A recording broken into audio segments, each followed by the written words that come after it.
middle school for us all to do. I got 19 responses back from everybody, and here is the handheld version of the responses.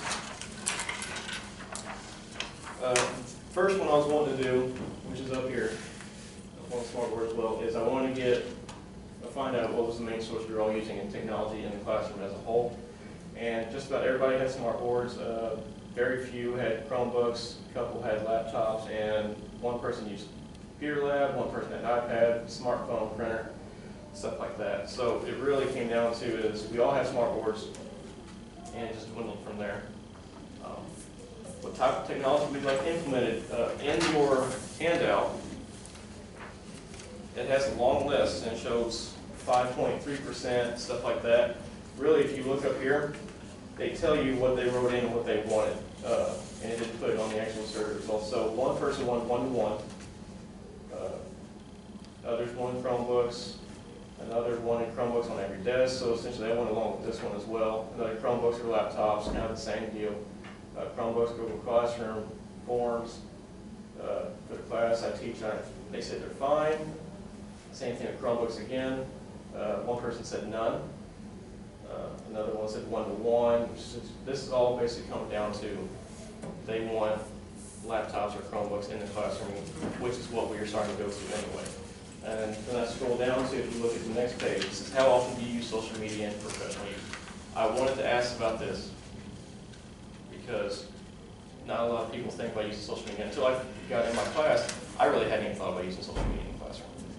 And everybody thinks of Facebook and Twitter, and they think, okay, they go on there, they're going to talk about what they did today, what they ate, pictures of their food, things like that. The more we got in this class, the more I started to learn the different things we can actually do in social media. And if you look, I numbered from 1 to 5, 5 being they use it for only professional use, and 1 being they never use it for professional use.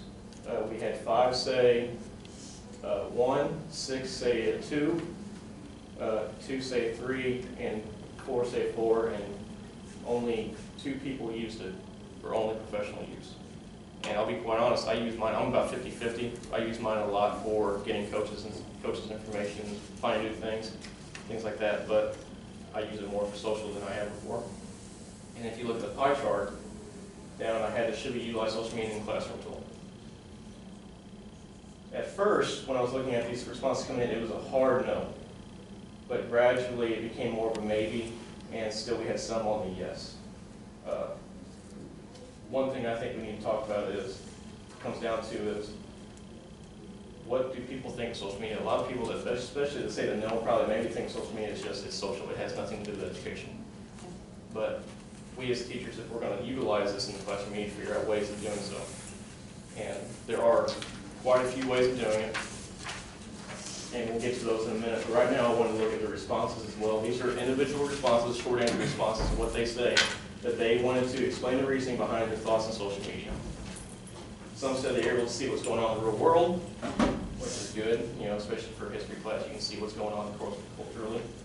Social media provides a great way to communicate with students. There's some cases where types of social media are helpful in learning environment, but people were actually starting to think about how they could be used, but then others were saying, okay, it's used occasionally, but I don't see the need to use it more often. So, and there was one on here where someone said that they're on social media more than recommended limit of hour, and they do not want to increase their hours here at school. That's understandable, because I'm kind of in the same realm. I don't want the constantly be staring at a screen. I want them to interact, because like we had talked about as a group together, they're having problems with their social interactions, and that's why we're starting to see more problems along. So I do think we still need to have more face-to-face, but we can still utilize social media in the classroom and still do the face-to-face thing as well.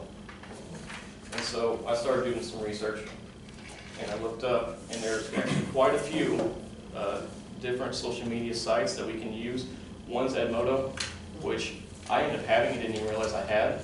It's essentially a Facebook app, like a Facebook app, but it's teachers and students, and that's all it is. It's a Facebook version but it's all classroom edited. So you can, as a teacher, you can create a class, you justify, you can basically say this goes on here, there's no ads, there's nothing pornographic or anything like that, adult ready. You can basically limit what it is. She brought